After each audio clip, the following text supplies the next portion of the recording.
Muito obrigado, pastor Galdino Júnior. Pode se assentar, meu irmão, minha irmã, querido pastor, pastora, líder. Que coisa boa estarmos aqui. Marcos, eu estou à vontade, tá? Primeiro porque eu estou com as suas ovelhas de raça. Porque quando o pastor faz esse convite, é para aqueles líderes de líderes, é servo dos servos.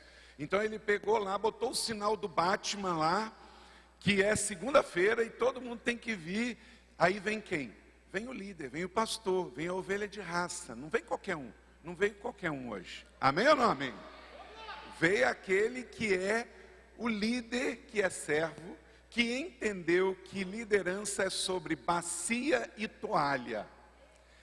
Interessante, Galdino, o seguinte, a gente realmente estava combinando há muito tempo de estar aqui.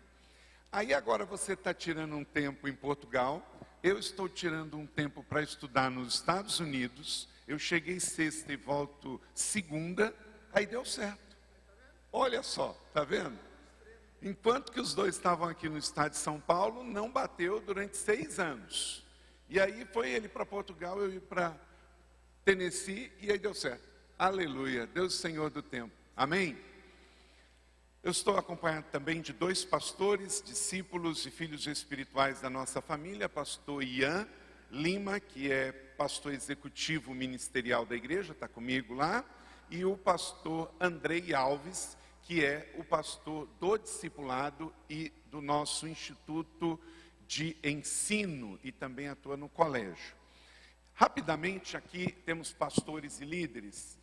Nós crescemos com 3 ações intencionais como líder. O seu pastor, eu, cada pastor aqui, é com as nossas práticas devocionais com Deus, que não é sobre vir à igreja, é sobre entra no teu quarto, fecha a tua porta e o teu pai que está em secreto lá está.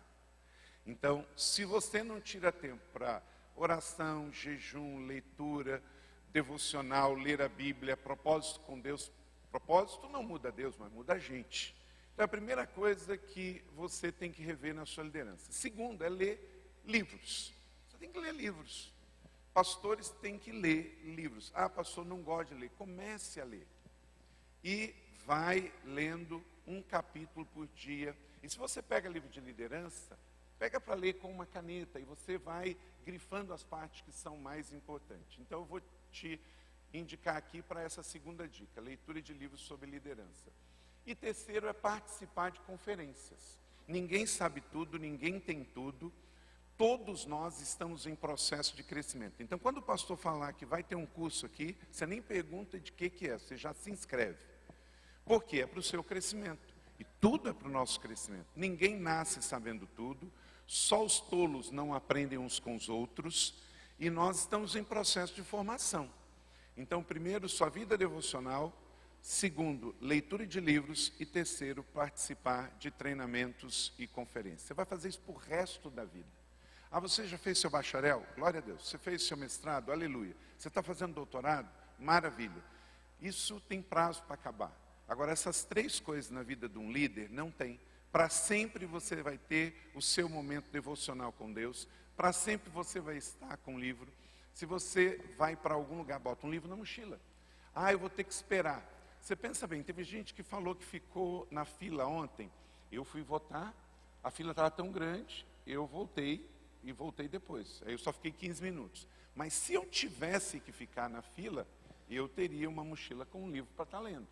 Não desperdice seu tempo e faça cursos. E eu quero indicar para você um livro que eu escrevi no início da pandemia. Liderança que prevalece. São 9 capítulos sobre liderança. Autoliderar, liderar a si mesmo, liderar os outros. Então esse livro pode te ajudar para liderar a igreja e a vida. Esse outro aqui, é companheiro dele, foi o meu primeiro livro que eu escrevi. Depois vou dar esse livro para você. Igrejas que prevalecem. Escrevi esse livro em 2003, foi publicado pela editora Vida. Passou pelo menos por umas 8 edições. Aí recentemente a editora Inspire comprou os direitos da editora Vida e nós fizemos uma nova edição, atualizamos, são 25 capítulos sobre fatores que levam uma igreja a crescer de forma saudável. Eu estudei igrejas no mundo todo. Estudei com material do Rick Warren, do Bill Hybels, do Christian Schwartz, o alemão que fala sobre desenvolvimento natural da igreja. Paul Wilson, um jornalista norte-americano que estudou 1000 igrejas em alto crescimento. E o conteúdo está aqui. É ótimo para você estudar um capítulo por vez. São 25 capítulos. Este livro aqui é livro de uma vida. Este é o meu livro. Eu escrevi 32 livros. Esse aqui é o principal deles. Uma igreja família. São 400 páginas, 18 capítulos, tudo sobre ser igreja. O que nós vamos falar aqui também tem a ver com isso aqui. Uma igreja família. Pastor, por que uma igreja família? Porque uma igreja não pode ser nenhuma fábrica e uma igreja não pode ser uma festa. Tem gente que pensa que abrir igreja é alugar um salão, pintar de preto, acender umas luzinhas e chamar de church. Gente, essa é a parte mais fácil. Alugar salão, coisa mais fácil. Pintar, chamar de church. Difícil é ganhar pessoas para Jesus, lidar com gente, cuidar, disciplinar, alimentar, pastorear. Isso é difícil. O prédio é a coisa mais fácil. O prédio é a coisa mais fácil. Então, a igreja precisa ser família, precisa ser equilibrada. Pastoral, porque nós somos chamados para cuidar das pessoas. Apostólica, porque nós temos que ir. Essa é uma igreja apostólica. Aqui você está na igreja sede. São mais de 800 igrejas filhas. O que é ser apostólico? É ir, é abrir novos caminhos, é empreender novos desafios.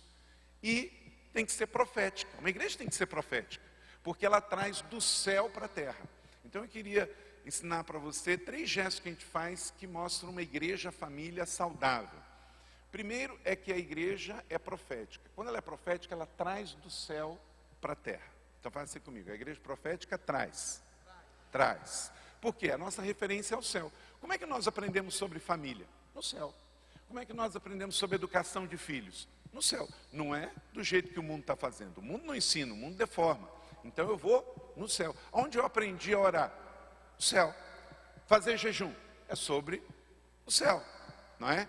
Então, eu trago. A segunda é que a igreja, ela é apostólica. Ela vai. Faz assim com a mão, ó. Ela vai. Ela vai em direção ao pobre, ao estrangeiro, ao refugiado. Vai abrir uma nova igreja, vai abrir uma missão, vai enviar um missionário, vai atravessar o Atlântico. Então, apostolicamente, ela vai. E pastoralmente, faz assim comigo, ela cuida. Ela cuida. Traz para o coração, é o cuidado das pessoas. Então, uma igreja saudável, ela é uma igreja família, porque ela vai no céu e ela traz para a terra os princípios da palavra de Deus. Ela vai apostolicamente em direção ao perdido. E ela traz para o coração para cuidar das pessoas. Então esse livro pode te ajudar. Fala sobre tudo isso como uma casa, construção. Tem alicerce, tem parede, tem abertura, tem teto. Uma igreja família. E escolha ser filho. Que minha esposa, que é psicóloga e pastora comigo, escreveu com o Filho Espiritual, pastor Fabiano. É o último lançamento da editora Inspire. 4 livros para ajudar você. Um sobre igreja, um sobre liderança, um sobre paternidade espiritual e um outro sobre igreja também. Eu quero apresentar para você um vídeo que fala um pouquinho da igreja aonde sou pastor. O seu pastor esteve conosco lá agora, tivemos no mês de agosto a reunião do capítulo Brasil do GKPN, o Global Kingdom Partnership Network. E foi uma maravilha das maravilhas, né? Você já ouviu essa expressão aqui, eu tenho certeza, do Dr. Elias. E quando você estiver indo para o Rio de Janeiro de carro, na Via Dutra, quilômetro 147, direção ao Rio de Janeiro, dá uma paradinha lá, vai na sala Betel de oração, funciona 24 horas, pode ir no jardim de oração, 24 horas, tem restaurante todo dia. Então, olha um pouquinho aí se você não conhece, Igreja da Cidade Campos Colina.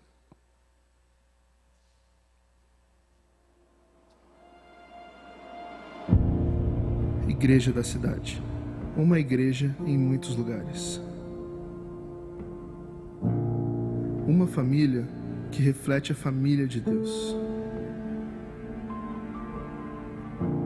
Um lugar onde acontecem grandes encontros, onde vidas renascem e recomeçam, e todos crescem na fé e se tornam mais fortes com Jesus.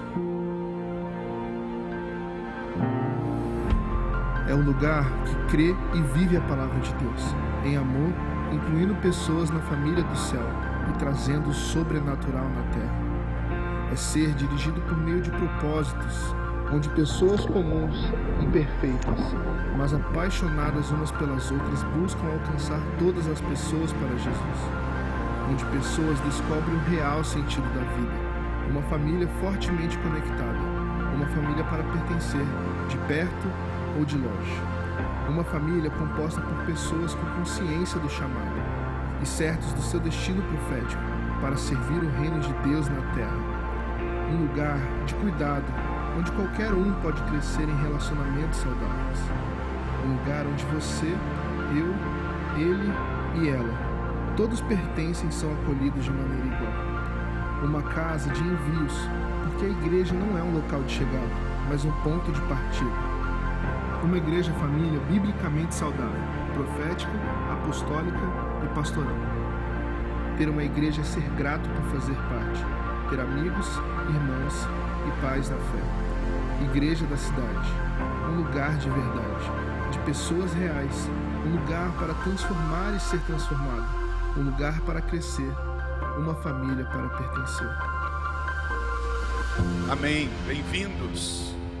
Então esse é o Campus Colina, é uma área na beira da Dutra, são 235 mil metros quadrados e como vocês têm um campus sede, a gente também tem, e ali a gente também envia os nossos filhos para plantar outras igrejas filhas. Nós temos outras 20 igrejas e estamos plantando mais 33.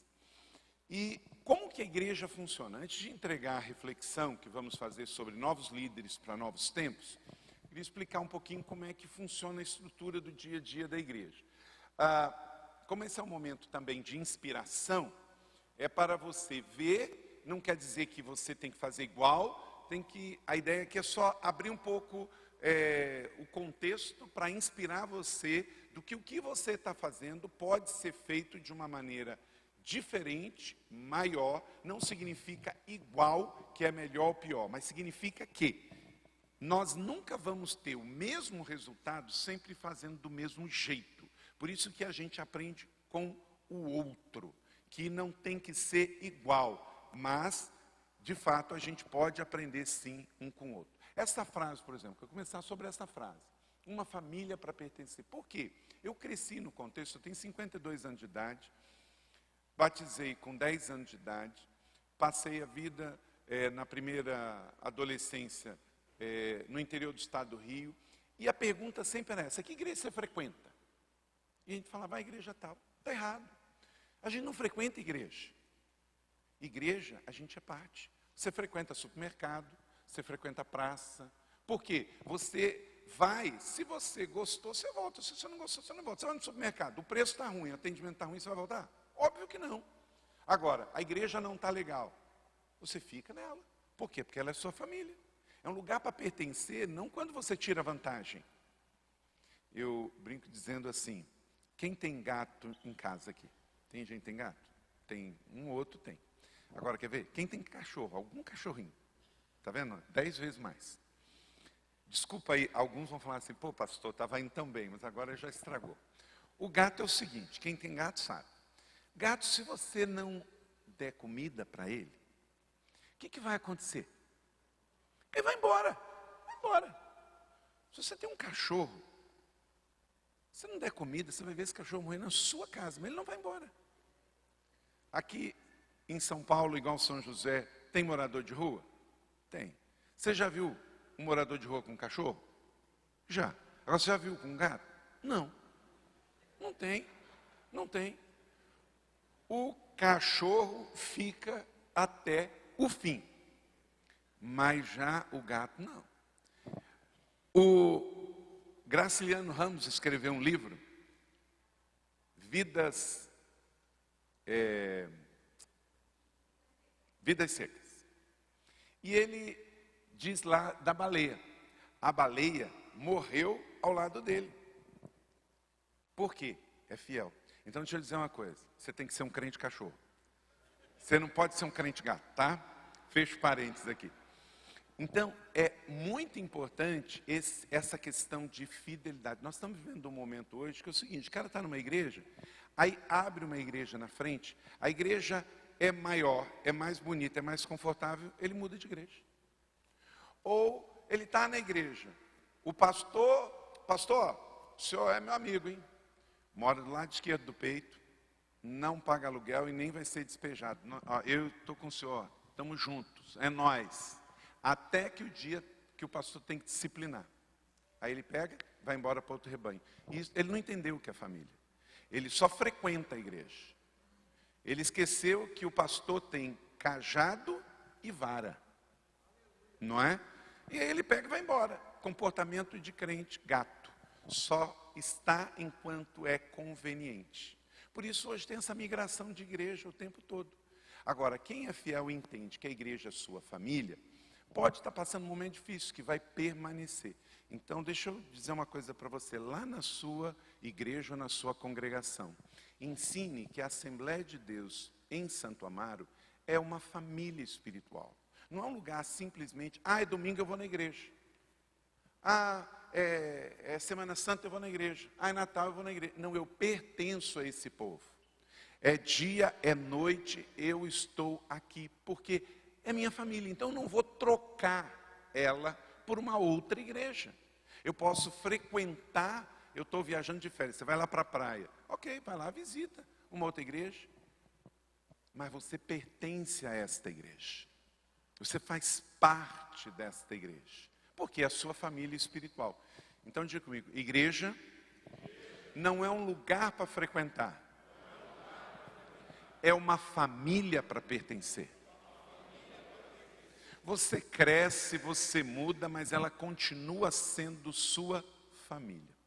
E essa família, ela precisa de uma estrutura. Toda igreja, aí você tem que olhar a sua realidade. Ela precisa de uma estrutura. A nossa estrutura cresceu bastante, como vocês, então nós fomos estruturando. Pode passar. Nós saímos daqui, esse é o nosso templo no centro de São José. Quando eu cheguei em São José dos Campos, em 1997, a igreja tinha 600 membros e funcionava aqui. Hoje esse templo ainda é nosso, mas aqui só funciona escola de música, alguma coisa administrativa e aos domingos a gente tem um culto. Recentemente uma igreja em São José ficou com problema no seu telhado, nós emprestamos para eles 4 meses. Pode passar? Aí nós olhamos esse terreno. Uma visão sempre tem que guiar você. Não tem que ser de um dia para o outro. Nós olhamos esse terreno, oramos 2 anos por ele. Toda visão tem que ser precedida de oração. Se você quer chegar lá na frente, visualize primeiro, ore. Mesmo que isso leve 1 ano ou 2, vai acontecer. Aí compramos em 2004. E hoje é assim. Amém? Glória a Jesus. Aleluia. Bendito seja o nome do Senhor. Então esse é o auditório principal para 5.500 pessoas. Nós oramos em 2002, oramos em 2003, compramos em 2004, em 2008 iniciamos a construção, em 2012 nos mudamos e em 2016 construiu o auditório principal. Ali é o batistério, a gente batiza as pessoas e para organizar o dia a dia a igreja tem os serviços ministeriais. Foi criando organizações para a consecução dos fins da igreja. Por exemplo, uma igreja não pode fazer um convênio com a prefeitura, com o Estado. Então ela vai lá, abre uma associação, cria um outro CNPJ, coloca uma diretoria e aquele dinheiro não mistura, aquela prestação de conta não mistura, porque é outra coisa. Ela, por exemplo, tem uma editora. E uma coisa, não pode vir dinheiro da venda de livro para o dízimo da igreja. Porque a igreja precisa viver ministerialmente com os dízimos e com as ofertas. O livro tem que ser destinado para a causa específica da própria editora, não para manutenção do culto. E aí nós temos essas organizações que elas circulam ao redor do ministério. Pode passar? Nós temos um gestor, que é alguém que vai cuidar disso, um engenheiro, pode passar. Eu e Leila somos pastores. Pastores, A coisa principal é cuidar das pessoas, pastorear. Então, eu e Leila somos casados há 30 anos, temos 4 filhos e somos pastores, então, da igreja. Pode passar? Nós temos uma rádio, que agora ela é um podcast, pode passar, que funciona com voluntários. A gente tinha uma rádio mesmo, nós vendemos essa rádio e agora focamos na internet. É muito mais barato, muito mais efetivo e você vê o retorno. Uma escola, abrimos uma escola 8 anos atrás, hoje é uma das melhores escolas de São José dos Campos. Uma escola com princípios, tem 820 e poucos alunos, com o sistema Aridsá, e agora estamos abrindo uma assessoria para ajudar escolas cristãs pelo Brasil, pelos resultados que temos tido, e o pastor Andrei está envolvido com esse projeto. Se vocês também aqui quiserem essa ajuda, nós estamos desenvolvendo o SEI, Sistema de Ensino Inspire. Então esse é o pastor Andrei que está lá atrás. E ele também é o nosso líder do IP, é o Instituto Propósito de Ensino, que é a educação. Temos mais de 3.000 alunos estudando no IP. Dá aula, grava. Antes da pandemia já era online, agora ficou ainda mais. O IC College, nós podemos receber um aluno de vocês por 1 ano. Ele faz uma imersão em São José dos Campos. Nós temos alunos de todo o Brasil que vêm, tem a turma. Ele passa 1 ano de imersão. Ele vai estudar sobre ministério. Não é uma escola teológica, é uma escola de preparação para o ministério, uma escola ministerial. A gente vem, capacita e ele volta para a sua igreja. Ele vai passar por todas as áreas ministeriais da igreja, vai estudar, vai interagir e vai fazer estágio. A editora, vai passar a Viviane, já temos 88 títulos publicados, fazendo com excelência, o cuidado, a Inspire Bookstores, até uma livraria. A gente tem uma pessoa jurídica. Por quê? Se a igreja, recentemente, até virou notícia nacional aí, que o presidente teve que fazer um decreto para perdoar dívidas de igreja. Da nossa igreja não precisou perdoar nem R$1 de dívida. Acredito que da sua também não. Por quê? Porque tem igreja que confunde uma coisa. A igreja ela é isenta de imposto com relação ao dízimo. Mas se a gente tem uma rádio, tem que pagar imposto. Se a gente tem uma livraria, tem que pagar imposto. Se tem uma editora, tem que pagar imposto. Se tem uma lanchonete, é normal. Por quê? Porque não é dízimo e oferta, é um comércio. Então, se a gente tem qualquer produto ou serviço, aquilo tem que recolher INSS, impostos. E se for acumulando, aquilo vira, nós temos muitas carga tributária. Quando vê, você tem um volume muito grande. Então, por isso é importante que a igreja seja organizada. Senão a gente corre o risco lá na frente, Galdino, da gente ter as isenções da igreja prejudicada por causa disso. Então, a igreja não precisa ter uma organização assim. Mas se ela cresce e ela tem todos esses ministérios, é sábio que ela tenha, para que ela possa funcionar de uma forma organizada. Se amanhã vem uma fiscalização, ela está completamente correta. E não precisa depois ficar passando prato em gabinete para poder pedir desconto ou isenção, né? Ministério de Esporte. Hoje em dia, por exemplo, muita coisa de esporte atrai pessoas para Jesus. É um dos ministérios que a gente mais ganha pessoas para Jesus. São cerca de 2.000 pessoas que praticam esporte completamente gratuito e não tem nenhuma questão de dinheiro nisso. Cidade social, que você deve ter. Nós não fazemos ação social porque a gente é como uma doutrina que acredita em reencarnação.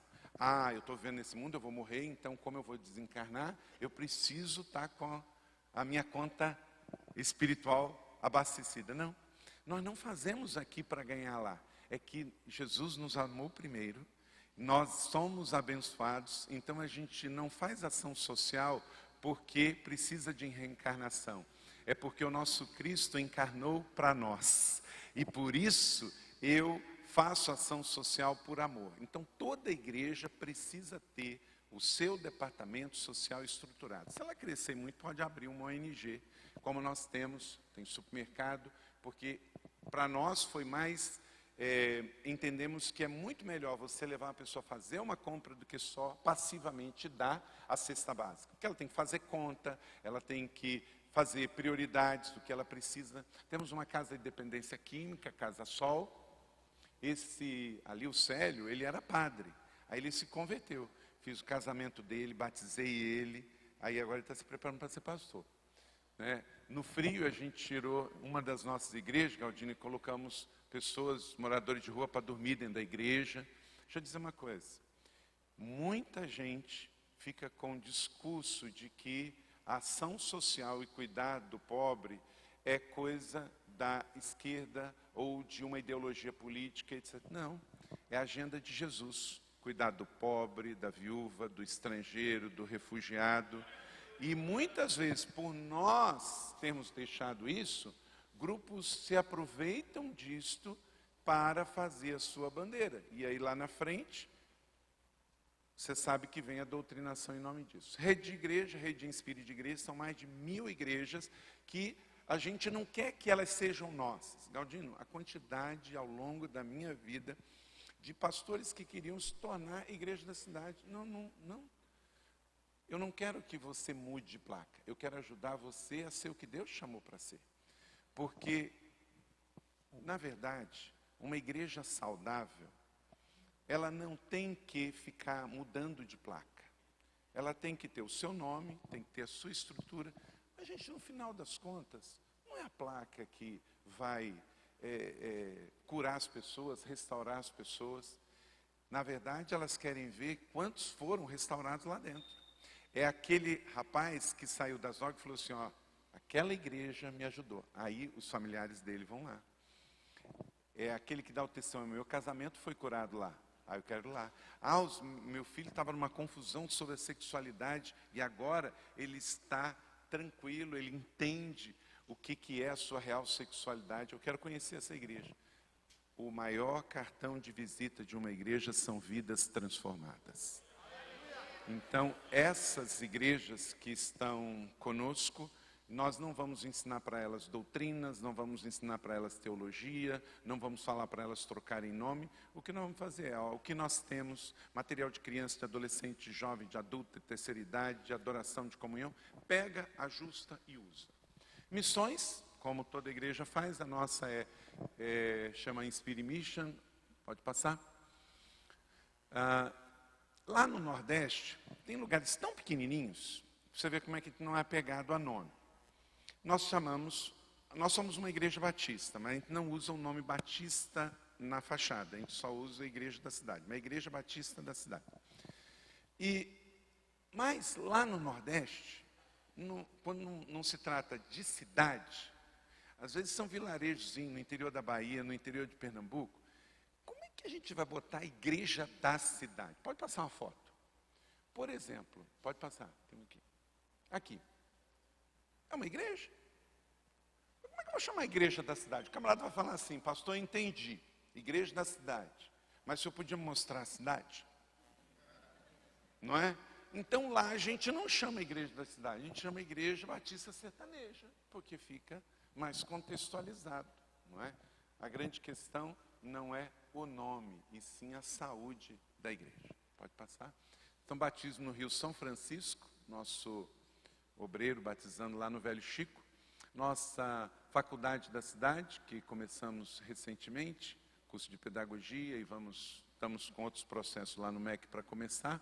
Ganhamos nota 5, que vai de 1 a 5 pelo MEC, e nota 4 para a faculdade como um todo. Temos uma escola de arte, que funciona lá no Templo Antigo, pode passar. Ok. Nós temos uma rede de igreja, o pastor Fabiano, discípulo espiritual, ele cuida da rede de igreja, mentoreia, conversa com os pastores, toda semana, cuidamos deles, então estamos nessas cidades. Temos uma rede de plantação, que é outra gestão. São igrejas que são missão, onde a gente tem que subsidiar toda a sua estrutura, porque elas não têm o recurso, ainda não têm, são igrejas muito pequenininhas. Então estamos em 33 cidades. E o Farol é a única oferta que a gente fala na igreja que não dízimo. A gente fala assim, ó, dê uma oferta farol. E quando alguém dá uma oferta farol, Galdino, a pessoa dá, por exemplo, R$100. Nós vamos dividir ela em 5 partes. Vai para farol, fundar novas igrejas, assistir aos pobres, reconciliar os povos, oferecer um legado e lapidar vocações. Então, uma oferta de R$100, ela vai uma parte para missões, uma parte para plantação de igreja, uma parte para ação social, uma parte para educação, porque temos o IP, temos o college, e uma parte vai para terminar a construção da colina, que é oferecer um legado. Para quê? Para que você não fique falando daquele monte de oferta. Então, você fala de uma só. Você dá o seu dízimo, que é uma coisa, e você dá uma oferta. Essa oferta é farol, que você pode pegar e criar um outro acróstico qualquer. Esse acróstico, ele vai representar uma causa. E aí, ao dar, você divide tudo aquilo que entrar para aquele projeto, vai para aquelas causas que aquele projeto, que no nosso nome chama farol, não estou falando para você fazer igual, estou falando para você se inspirar e pegar, e funciona, gente. Aí hoje o pessoal já está com isso, a gente não precisa nem ficar falando todo domingo, as pessoas já fazem a entrega do seu dízimo e da sua oferta farol. E a oferta farol não mistura com o dízimo, mas a administração da igreja funciona. Excelência honra aos céus e inspira as pessoas. Aí você vai falar assim, pastor, mas dá muito trabalho. Deixa eu dizer uma coisa, bagunça que dá trabalho. A coisa organizada, ela dá trabalho só no começo, mas ela alivia depois. E na vida, deixa eu dizer uma coisa, você paga agora ou paga depois. Por exemplo, você vai construir uma igreja nova em algum lugar. Se você não parar um pouco para fazer um projeto e construir depois, você vai pagar 2 vezes. Então é melhor gastar um pouquinho mais de tempo no planejamento para depois executar melhor do que fazer e dar trabalho. Minha mãe já é falecida, ela era costureira, fazia até vestido de noiva. Minha mãe, ela falava assim, olha, ela gostava de comprar o tecido, cortar e costurar. Ela dizia assim, ó, você me dá 10 peças novas para fazer, mas não me dá uma para remendar. No passado, como não era tão barato assim, as pessoas, elas consertavam roupa. Às vezes, quando emagrecia ou quando engordava, ela tinha que ajustar a roupa, não era? Hoje em dia não, está meio descartável, se não tem, você passa, doa, alguém... Mas no passado não, você tinha que aproveitar. E minha mãe era costureira, eu lembro tremendamente, alguém chegava com um vestido novo, um tecido novo, a linha, o fechiclé, o zíper, ela ficava super feliz, não tinha feitio difícil para ela trabalhar. Agora chegava assim, dona Nicéia, só pode tirar esse fechiclé aqui, cortar essa bainha, fazer... Ela não gostava de trabalhar com roupa velha, ela gostava de fazer uma roupa nova. Por quê? O novo é aquele negócio que você faz sem aquele peso de, poxa, perdi tempo, perdi dinheiro, vou ter que ter retrabalho.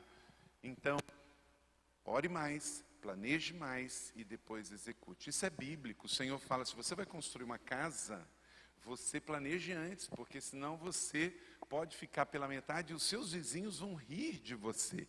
Então, não fique com uma obra inacabada. Comece e termine. E para terminar, você tem que planejar antes. Nós estamos vivendo um novo tempo, gente. No passado era assim, depois a gente vê como é que fica. Agora não dá mais. Tem uma expressão em latim que diz assim, temporas mutanto et nus mutanto in illis. Eu não falei língua estranha, embora aqui eu fale, mas aqui não. É latim. Os tempos mudaram e nós mudamos com eles. Porque pensa só que é você batizado com o Espírito Santo? Eu também sou. Você é da Assembleia, eu sou batista e nós somos juntos. Quem aqui é batizado com o Espírito Santo faz um barulho aí? Aleluia. Tem uns aí que não são não, pastor, mas até os próximos dias antes da volta do Senhor, você vai queimar. Tenha fome de Deus e busque. Lá no teu quarto, no canto secreto, não precisa nem ser na igreja.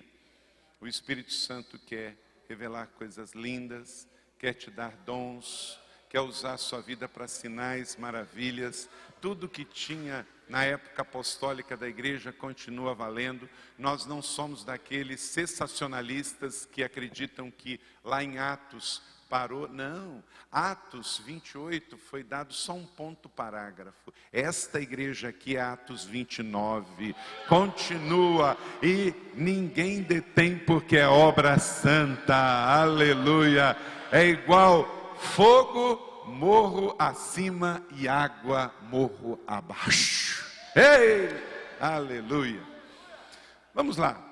Novos líderes para novos tempos. Então esse case aqui inspirou você?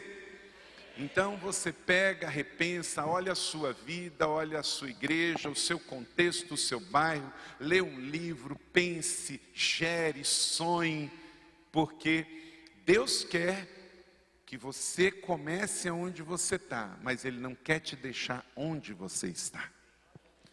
Então vamos lá, diga comigo, novos líderes para novos tempos. O apóstolo Paulo diz, Colossenses 4:5, está na NVI, leia comigo, todos juntos. Sejam sábios no procedimento para com os de fora e aproveitem ao máximo cada oportunidades. O que Paulo está dizendo? Que nós não podemos viver numa bolha. Se ele fala os de fora, ele está fazendo um diferenciado aí. E olha que naquele tempo não tinha templo. Ele não está falando depois da parede. Ele está falando que quem está em Cristo está dentro. Quer dizer, ele está dentro de um outro ambiente, de um outro reino, chama reino de Deus. Mas, então ele está dizendo que tem um outro ambiente, um outro lugar, um outro ethos, que é o reino das trevas. Só que tem muito crente que ele, de tanto conviver dentro da igreja, ele acha que tudo é igual lá fora. Não é.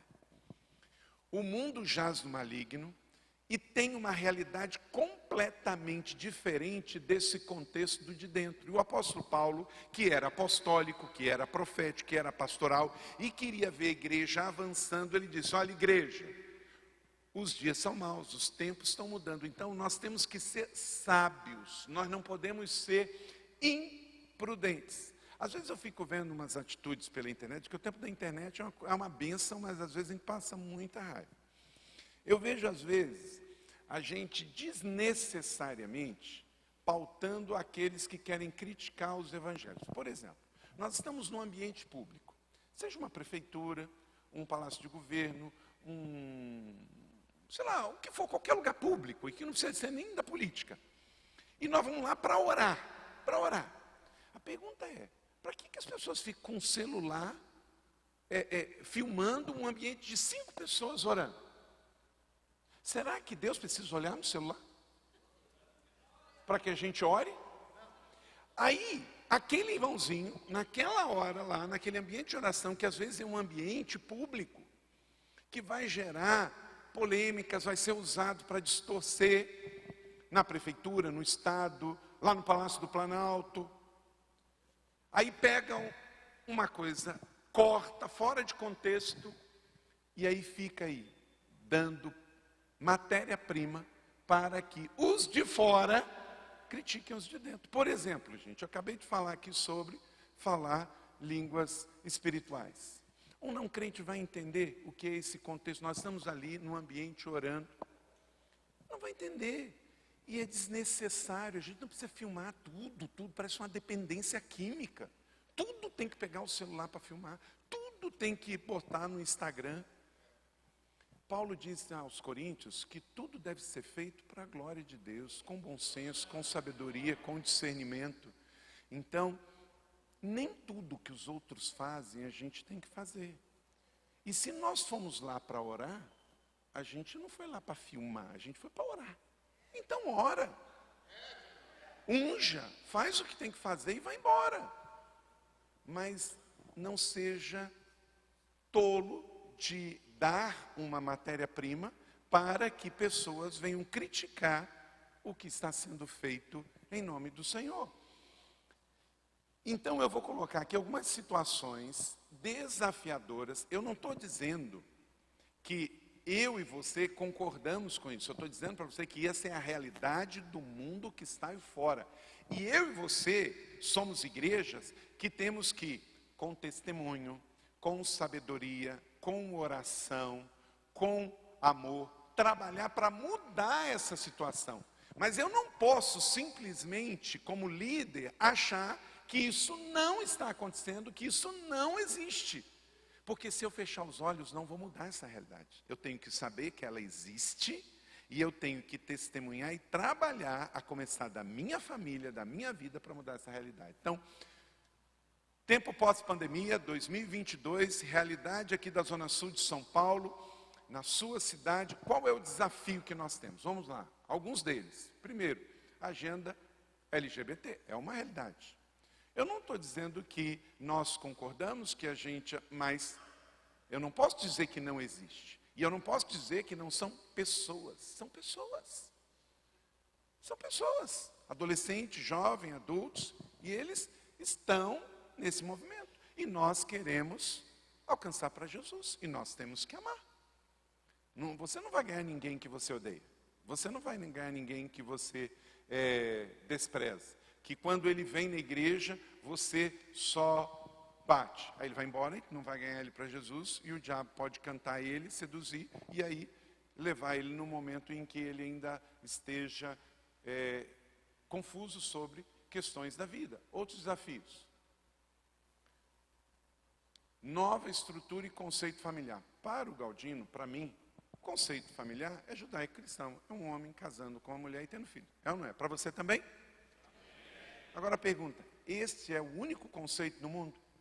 Não. E nós temos que amar pessoas que têm outro estilo de família. Nós não concordamos. Quem disse que nós temos que concordar para amar? Concordar, nós temos que amar, ser educados, mas é uma realidade que nos entristece o coração de Deus, que na foto pode ser simpático, mas na realidade é difícil. Outros desafios. Igreja digital. Gente, tem pessoas que não voltaram. Tem pessoas que continuam no digital. E é uma realidade.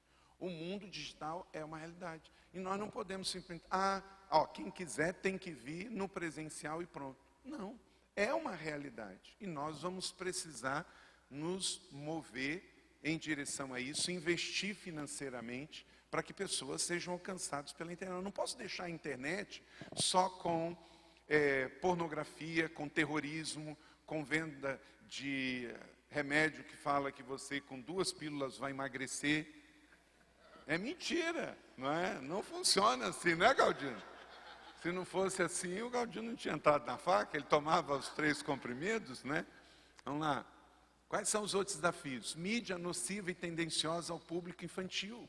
Isso não vai parar. Então, eu vou ter que falar sobre esse assunto com as crianças. Eu vou ter que falar com os pais. Porque é uma realidade. A mídia é muito nociva.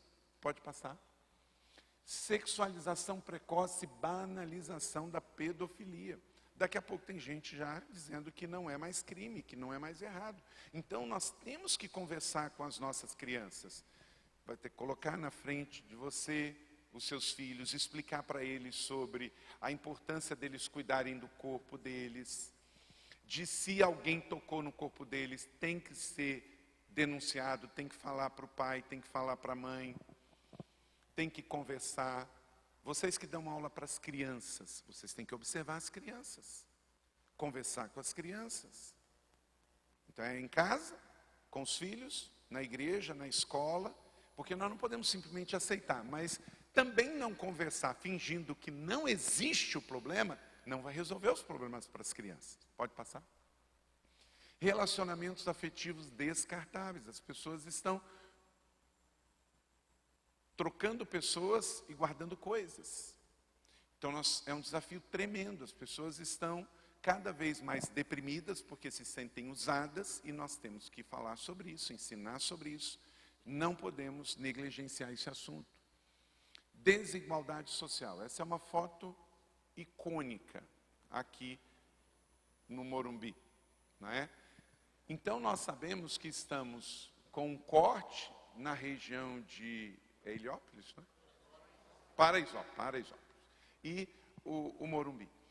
Essa foto ela é icônica por quê? Porque ela reflete um contraste de realidade muito grande. Mas não acontece só nessa foto. Está no Brasil inteiro. O Brasil é uma das maiores economias do mundo. Está entre as 10 maiores economias. Mas a gente só perde em distribuição de renda para o Haiti e Serra Leoa. Então tem algo errado. A gente precisa falar mais sobre isso na igreja. Pregar mais sobre isso na igreja, ensinar mais sobre isso na igreja, porque a gente não pode deixar que isso seja assunto só da esquerda. Pastores têm que ser conhecidos mais por sua integridade e pela sua solidariedade do que pela sua prosperidade. Conflitos raciais. Nós somos um país negro e pardo, mas muitos pastores negros e pardos nunca pregaram contra o racismo.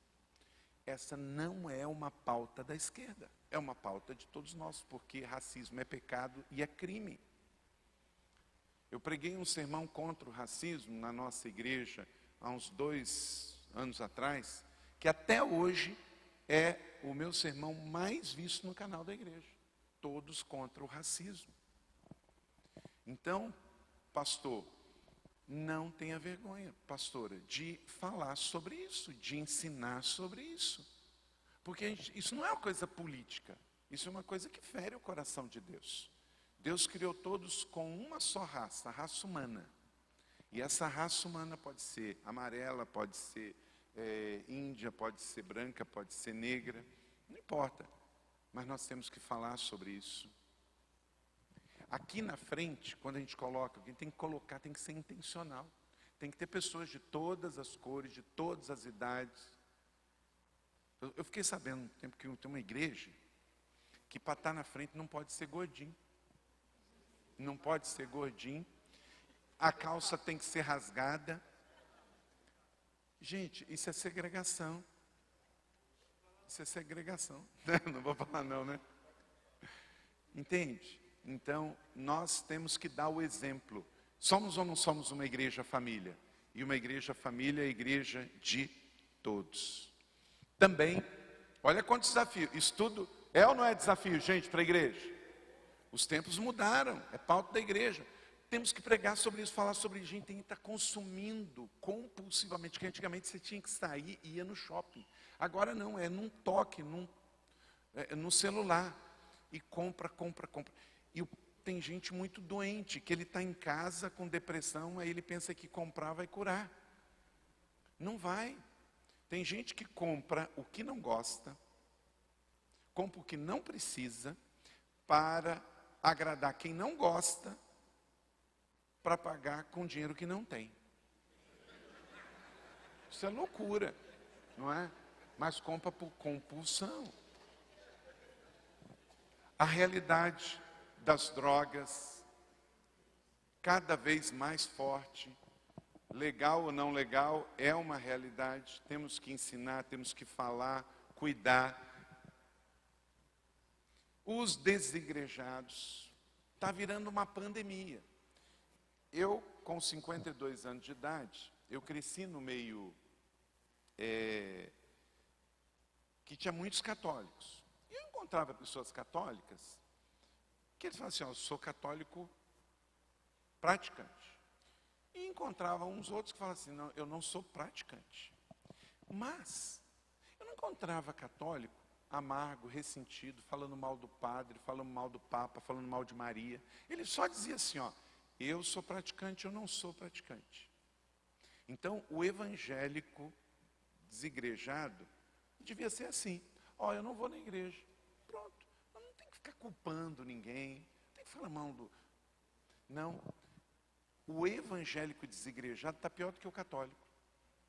Porque se encontra um evangélico desigrejado, gente, ele pragueja, ele fala mal de todo mundo, ele está azedo, amargo, ele acorda e toma uma mamadeira de vinagre. Ele fala mal do pastor, ele fala mal do diácono, ele fala mal do presbítero, ele fala mal do prefeito, ele fala mal do pai, da mãe, de todo mundo. Todo mundo está errado, só ele que está certo. Deixa eu dizer uma coisa para você, sem medo de errar. Eu sei que tem abuso moral, emocional, financeiro, físico. Mas 95% do povo que está fora de igreja, desigrejado, não é por causa de nenhum abuso desse. É porque foi contrariado em alguma das suas vontades. Queria pregar e não pôde pregar. Queria cantar, mas aí o pastor escalou para ir na congregação. Ele queria cantar na 7, Estrelinha de Jesus. Aí eu estou de mal, não toco. Quando eu cheguei na igreja da cidade em São José, pastor Ian lembra dessa história, porque ele também é músico, tocava. Em 1997 a igreja só tinha uma bateria.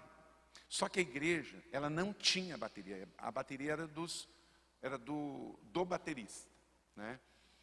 Os tempos mudaram. Os batistas não tinham bateria não, mas em 97 tinha. A Assembleia de Deus não tinha em 97, mas hoje tem, né? É que tem coisa que muda, não muda tão bom, mas tem outras que mudam bem, né? E eu vi esse rapaz tocando, e aí no outro domingo, a bateria ficou toda fechada, e não estava no culto. Eu perguntei, mas por quê? O baterista não veio, e só pode usar no dia que ele está. Eu falei, opa, peraí, pode encaixotar. Eu falei, é dele? É. Eu falei, então, os tempos mudaram nessa igreja, pode fechar, e quando ele vier aqui, ou nós vamos com muito carinho receber a doação dele aqui na igreja, mas ele vai permitir que outros toquem. Se for só para ele tocar, eu prefiro que feche a bateria, ele leva para a casa dele, e quando a igreja puder, ela compra e qualquer um pode tocar. Nós passamos mais ou menos uns 4 domingos sem bateria. Depois nós compramos a bateria e aí começou a ter 1, 2, 3, 4, 5, 6, 7 bandas. Só que passou mais ou menos um ano, nem isso. Descobrimos aqui tinha um gasofilácio. Sabe o que é gasofilácio? É um negócio de botar dízimo.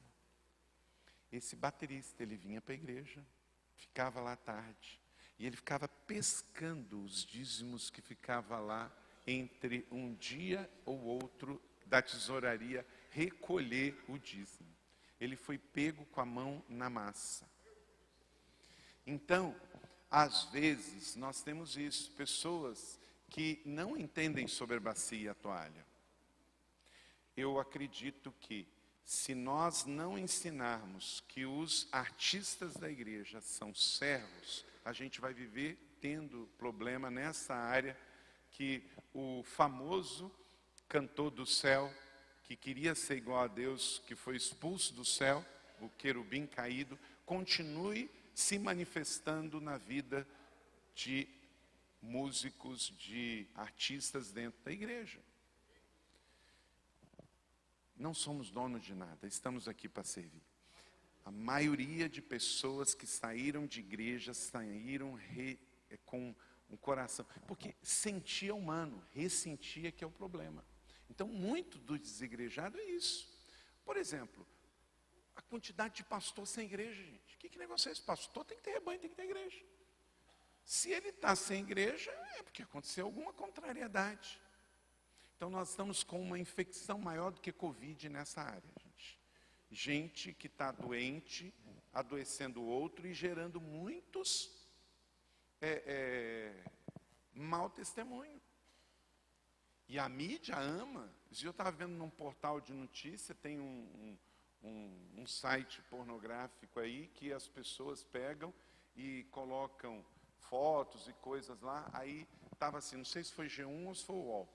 Pastora deixa de ser pastora para postar seus vídeos nesse site e passa a ganhar milhares por dia.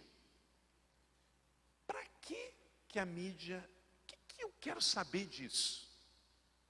Mas a mídia ama essa matéria-prima. Agora, aí o pessoal culpa a mídia. Gente, mas o problema não é da mídia. O problema é dos crentes. Onde uma pastora deixa de ser pastora e vai vender vídeo e foto de nudes do seu corpo. Claro que a mídia ama dar essa notícia.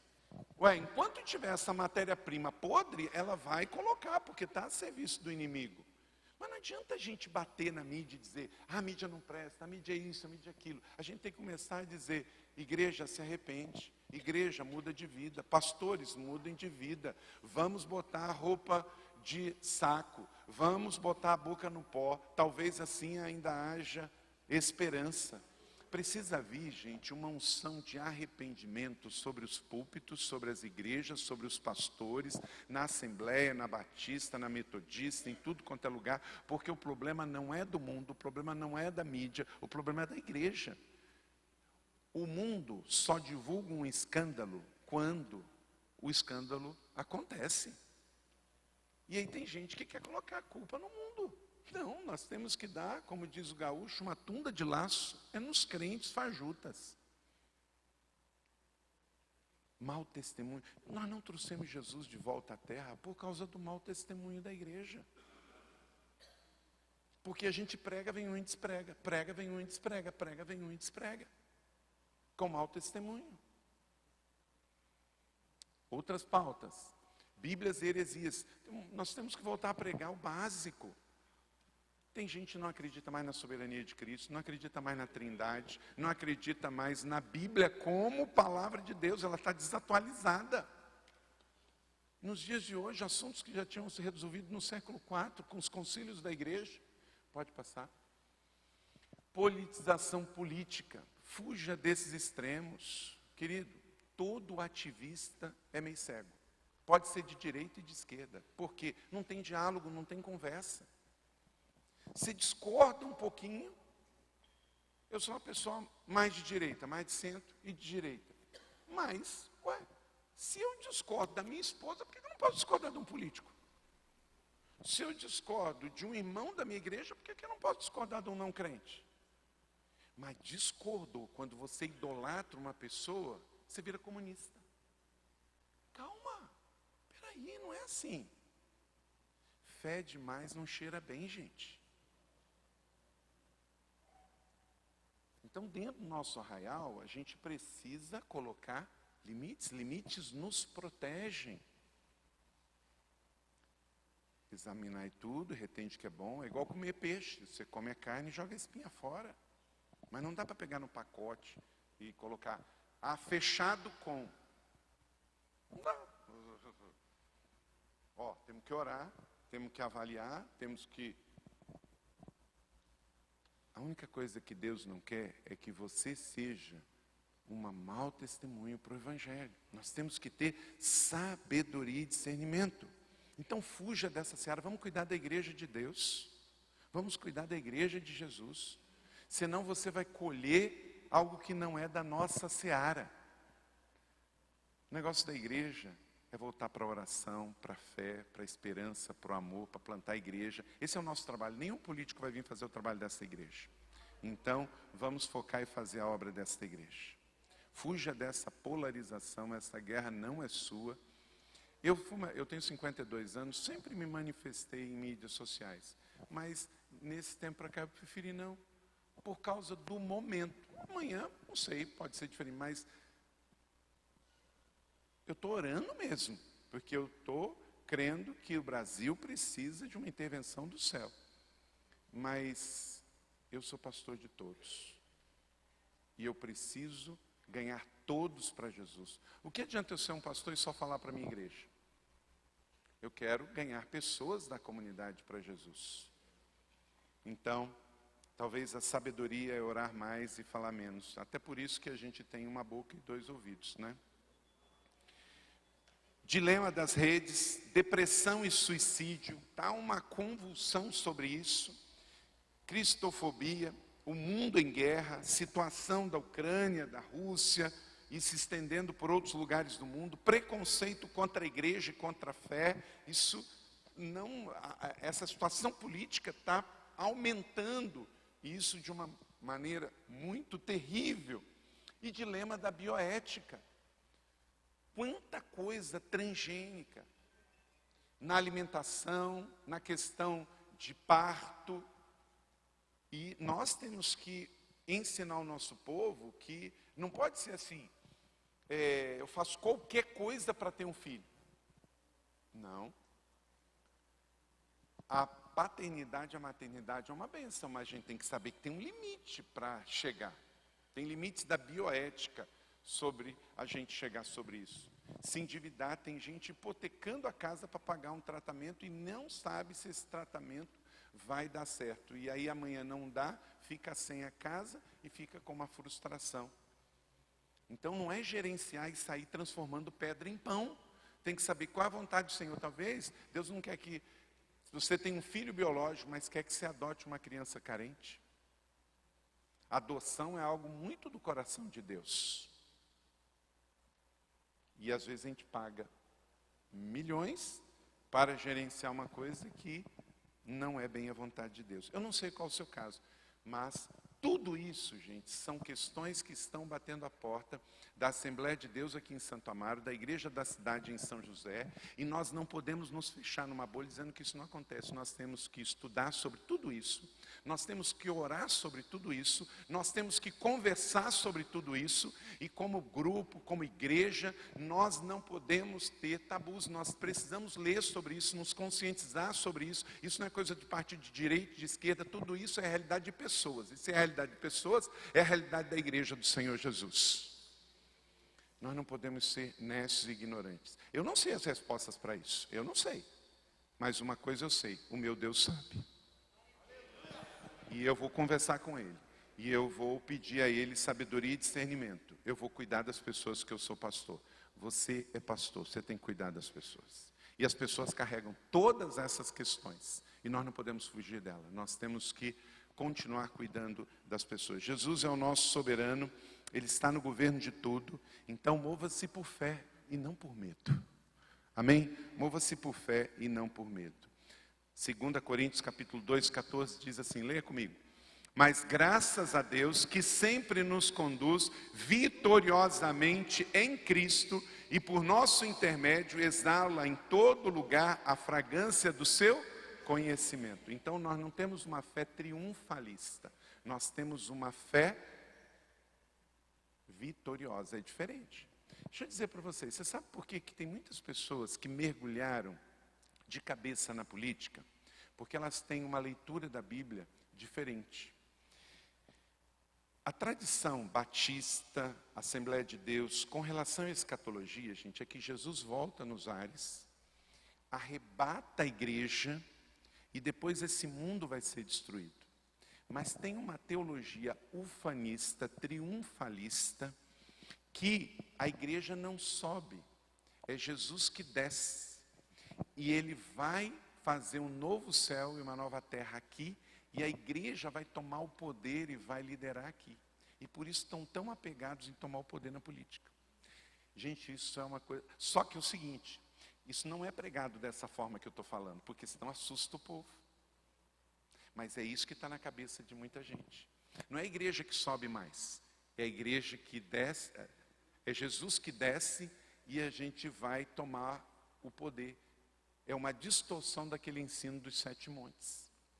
Isso é um ufanismo, um triunfalismo. Isso não está nos evangelhos. Jesus ensina isso em Marcos capítulo 13, em Mateus 24. Jesus volta, mas a igreja é que sobe. Tudo aqui vai ser destruído. Há um novo céu, uma nova terra. Nós vamos reinar com Cristo no céu, na glória eterna. Maranata.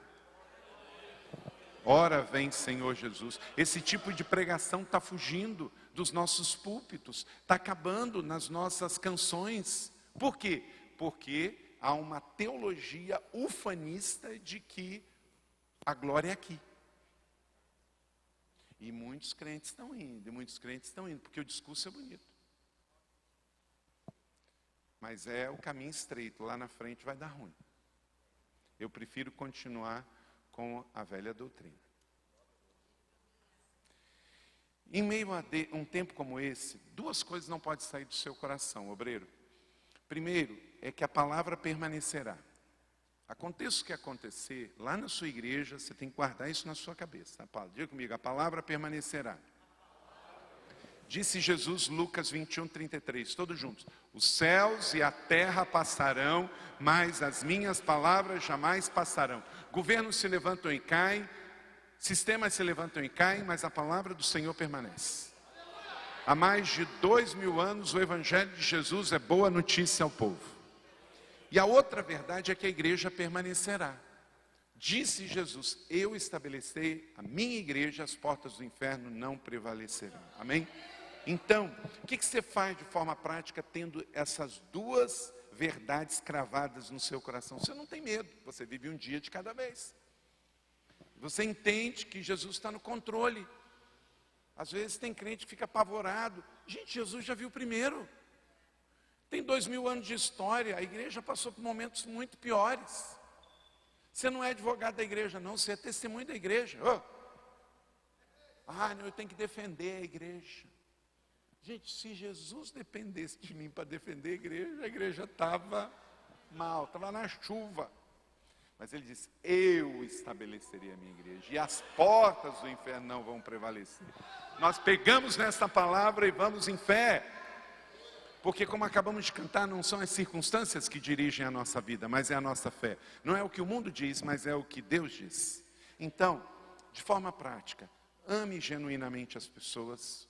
Contra o amor nunca vai ter lei. Ame.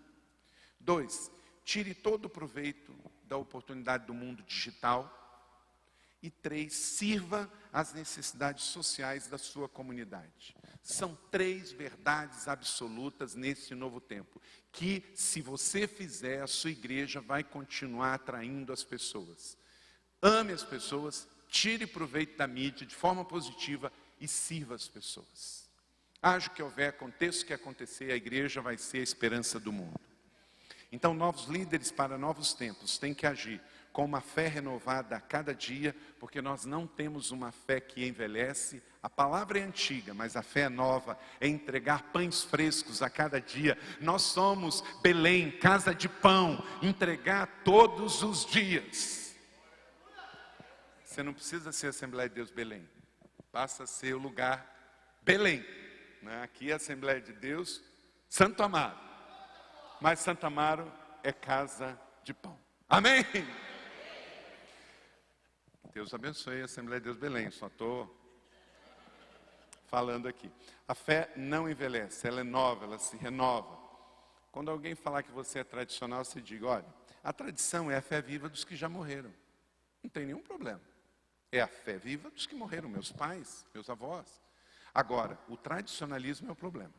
O tradicionalismo é a fé morta dos que ainda vivem. É o camarada que fica ali: não, eu nasci assim, eu vou morrer assim, porque... Não, isso é tradicionalismo. Você engessa e morre. Onde já se viu? Pastor Galdino trazer um pastor batista, cabeludo, lá do interior, para vir falar aos pastores. Você pensa bem: eu sou pastor. Mas eu já estou pensando que alguém aqui pode estar pensando. Então, antes de que alguém consuma para falar, já vai a revelação. Aleluia! Né? Querido, nunca julgue pela aparência. A questão não está no tamanho da gravata, do terno, do cabelo, do sapato. O nosso nível de avaliar precisa ser um outro nível.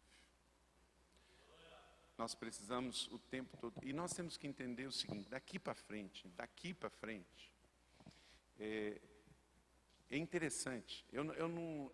Eu tenho 52 anos, mas eu uso barba. O Galdino me conhece antes de ter barba e cabelo. Eu nunca tive barba e nunca tive cabelo grande.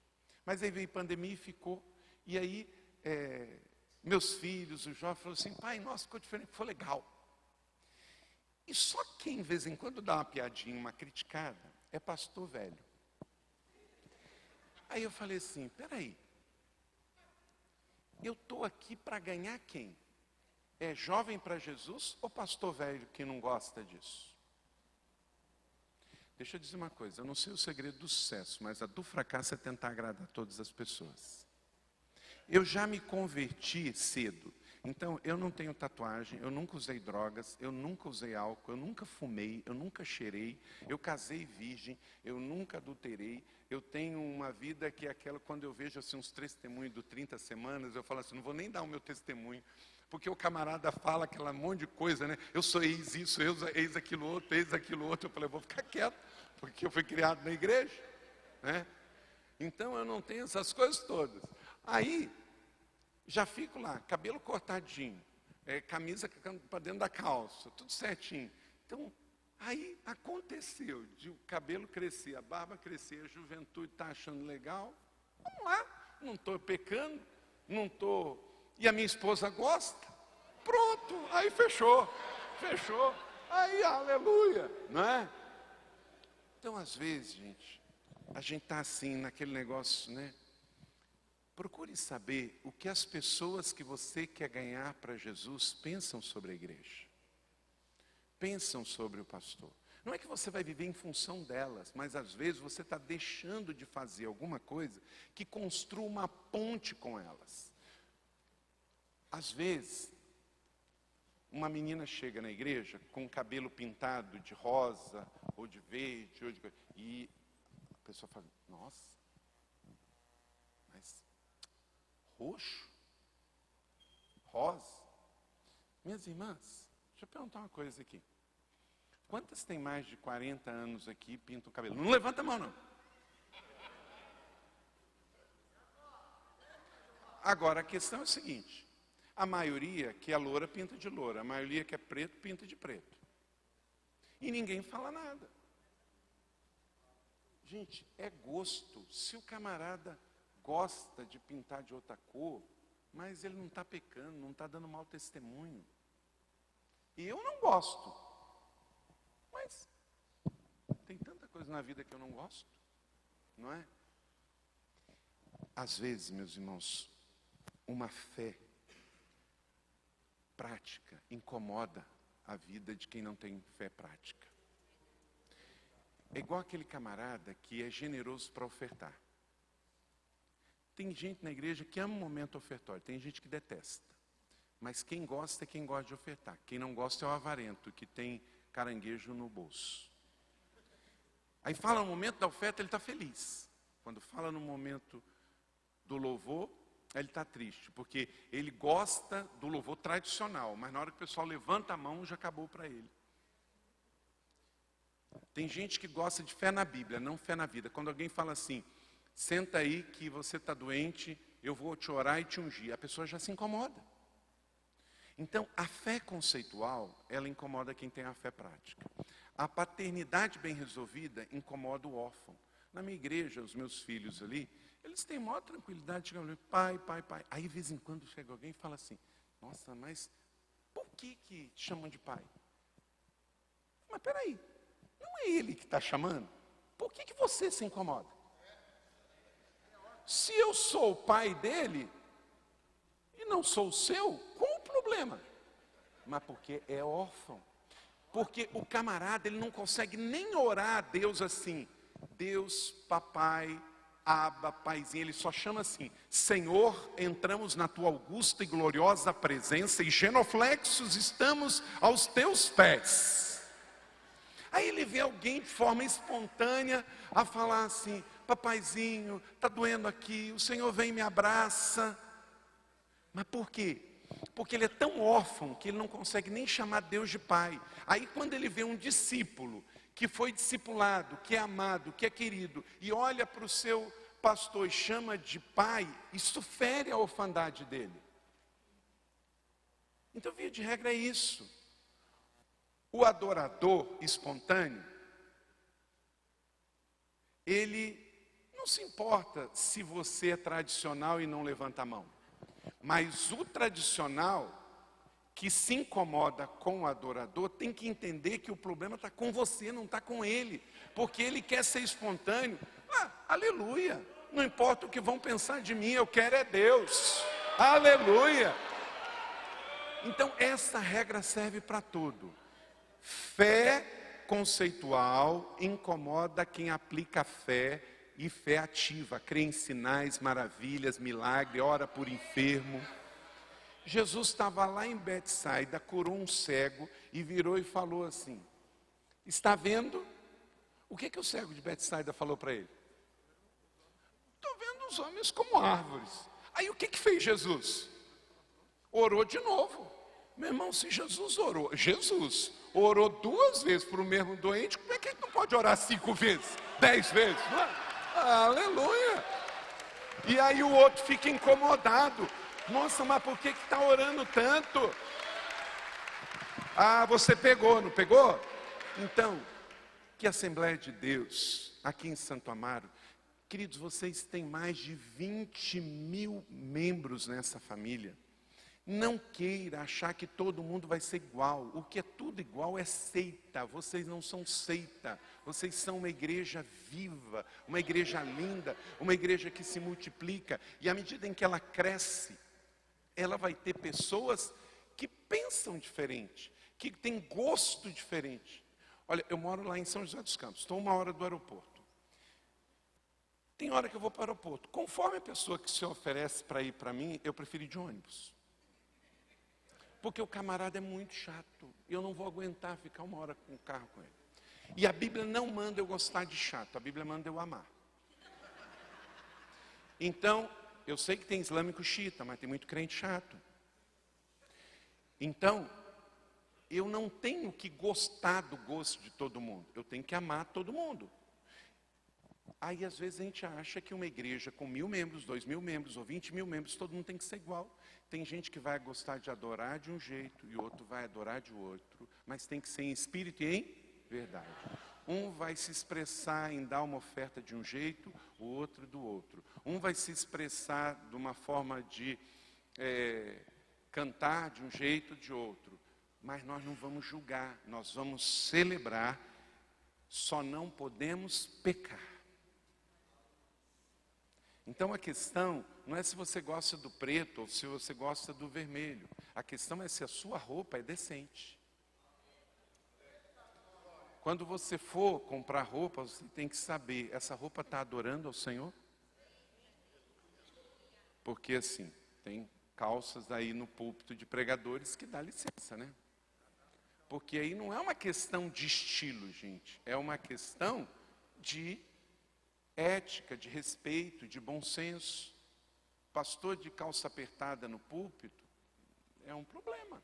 Mas não por causa do gosto. Porque, não é? Você sabe por quê. Não é? Conforme a roupa da dança das meninas. Não há nenhum problema ter um ministério de dança. Mas a roupa que elas vão usar precisa ser bem observadas, né? Aqui vocês não têm esse problema. O pastor já escolheu uma cadeira que resolveu o problema, mas nós vivemos num país tropical. Aí teve uma moda aí de uma calça baixa. Aí alguns jovens da igreja usando aquelas calças baixas, sentava aí e o irmão lá de trás tinha que ver o cofrinho do outro. Uma coisa horrível, ridícula, de mau gosto. Tem alguma coisa a ver com relação a calça? Não, cada um veste a calça que quiser. Mas acontece que eu estou na igreja, estou sentado e tem alguém na minha frente. Então eu tenho que se postar com, não é? Os decotes não é uma questão de religiosidade, mas é uma questão de bom senso. Então, vamos respeitar os gostos diferentes, os estilos diferentes. Vamos respeitar os corintianos e os paulistas. Mas é difícil, mas tem coisas que a gente tem que fazer. Gente, eu vou terminar por aqui, vou deixar para a próxima, para voltar, porque eu vou ter que ir para o interior, vocês vão ter que ir para casa, mas é do interior que fluirão os rios de águas vivas, né? Então, eu termino aqui no ponto 2. Eu teria mais, mas eu vou parar aqui no 2. Líderes para novos tempos, tem que manter os olhos abertos no novo. Libremos de tudo que nos atrapalha, do pecado que nos envolve, corramos com perseverança a corrida que nos é proposta, tendo os olhos fitos em Jesus, autor e consumador da nossa fé. Não existe nada que você possa mudar no seu passado. Todavia, suas decisões e posturas do presente vão mudar o seu futuro. Então, vamos andar para frente. O passado já passou. Agora é next steps, next level, como Paulo disse em Efésios 4:23, a serem renovados no seu modo de pensar. Então dá um shift, dá uma atualizada. A única coisa que Deus não quer é que você peque, mas que temos que estar sempre mudando o estilo da técnica, o estilo do evangelismo, da ação social, da plantação de igreja. A gente vai mudar, mas nós não estamos mudando a Bíblia, nós não estamos mudando a essência, mas temos que mudar os métodos, porque os tempos mudaram. É interessante que as pessoas em casa querem uma TV cada vez mais fina, querem um celular cada vez mais de alta tecnologia, mas quando fala em mudança na igreja, quer viver como na década de 80. Ué, mas que incoerência é essa? Então, vamos mudar. Tem muita coisa na igreja que precisa dar uma atualizada para que a gente cumpra o chamado e o propósito. Aleluia, você recebe essa palavra? Então, fica de pé aí, que eu quero orar por você e passar para o seu pastor para ele fazer o encerramento. Eu vou esperar um pouco, depois que terminar aqui, tem o livro lá, o material. Se você quiser entrar nas minhas redes sociais, na da igreja, conhecer um pouco mais dos ministérios, se você mexe com educação, com discipulado, o pastor Andrei está lá no fundo, pode conversar com ele. E o seu pastor sabe também, Galdino dá um desafio aqui, um convite, pegar os seus pastores um dia, levar para São José, fazer uma imersão lá, passar um dia. O pastor Ebe fez isso, o JB fez isso, Roberto Silvado. É sempre um tempo muito bom, porque aí não só eu que falo, mas a nossa equipe inteira, pastor de adolescente, de criança, de jovens, de adulto, e vai ser bênção de Deus. Levanta a mão aí, varão. Varoa, em nome de Jesus, Pai, eu abençoo os meus irmãos, líderes, pastores aqui do Ministério da Assembleia de Deus em Santo Amaro, que esta casa, esta tenda possa se estender para a direita, a esquerda, para a frente, para os lados, crescendo como uma casa de amor, uma família da fé, que a religiosidade caia, que a orfandade caia, mas que a fé, a esperança, o amor, a alegria, a abundância, dê para eles um batismo de alegria, e que a palavra seja sempre o norte, a bússola a guiar os meus irmãos. Eu os abençoo em nome de Jesus, amém e amém.